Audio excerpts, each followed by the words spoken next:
Ada sebuah hadis yang diriwayatkan oleh Imam At-Tirmidzi. Hadisnya hasan sahih. Dan hadis ini subhanallah, kalau kita renungkan, sebenarnya secara tidak langsung hadis ini memerintahkan kita untuk produktif. Rasulullah sallallahu alaihi wasallam bersabda, "La tazulu qadama 'abdin yaumal qiyamati hatta yus'ala." Kelak nanti di hari kiamat, kaki seorang hamba, kedua kakinya dia tidak akan bergeser ketika dia dihisab oleh Allah, ketika dia ditanya oleh Allah Subhanahu wa taala an umrihi fima afnah. Yang pertama adalah tentang umurnya, dia pakai untuk ngapain?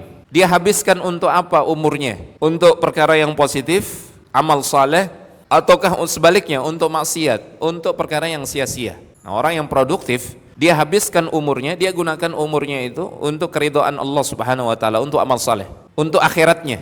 Atau paling tidak dia tidak gunakan umurnya itu untuk perkara-perkara yang sia-sia. Atau kalaupun dia tidak melakukan amal saleh, paling tidak dia menggunakan waktunya bukan pada perkara yang haram atau perkara yang sia-sia. Pertanyaan yang kedua, wa an ilmihi fima fa'al. Yang kedua yang akan ditanya adalah terkait ilmunya. Dia gunakan untuk apa? Apa amal saleh atau perbuatan yang terhasilkan dari ilmu yang dia miliki? Ini juga unsur terpenting dalam produktivitas seorang muslim. Yang tadi itu pertama apa? Umur, berarti menyangkut waktu. Umur itu sama dengan waktu. Dan kita sudah dikasih jatah masing-masing waktu oleh Allah Subhanahu wa taala, berbeda-beda.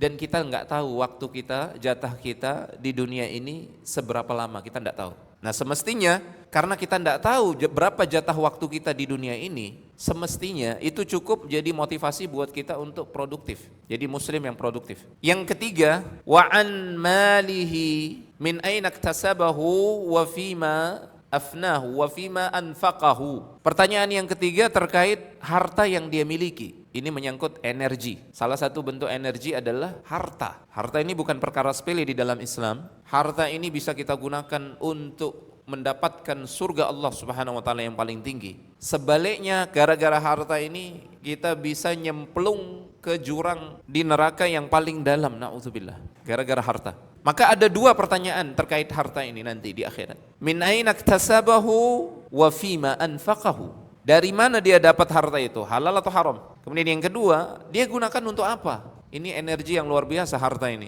Dia gunakan untuk apa? Kalau dia gunakan untuk amal saleh, membantu dia beramal saleh, atau membantu orang lain untuk beramal saleh, atau meringankan beban orang lain, berarti dia produktif. Harta yang produktif di tangan orang yang produktif. Tapi kalau digunakan untuk bermaksiat kepada Allah Subhanahu wa taala, justru digunakan untuk panen. Dia gunakan uangnya itu sebagai modal untuk panen dosa. Na'udzubillah. Maka ini kalaupun kita mau katakan dia produktif dalam memanen maksiat dan dosa. Ya, justru semakin mempercepat dia, menjerumuskan dia ke dalam api neraka, naudzubillah. Bahkan sebelum terjerumus ke dalam api neraka, di dunia dia akan mendapatkan azab dan siksaan dari Allah Subhanahu wa taala kalau seperti itu.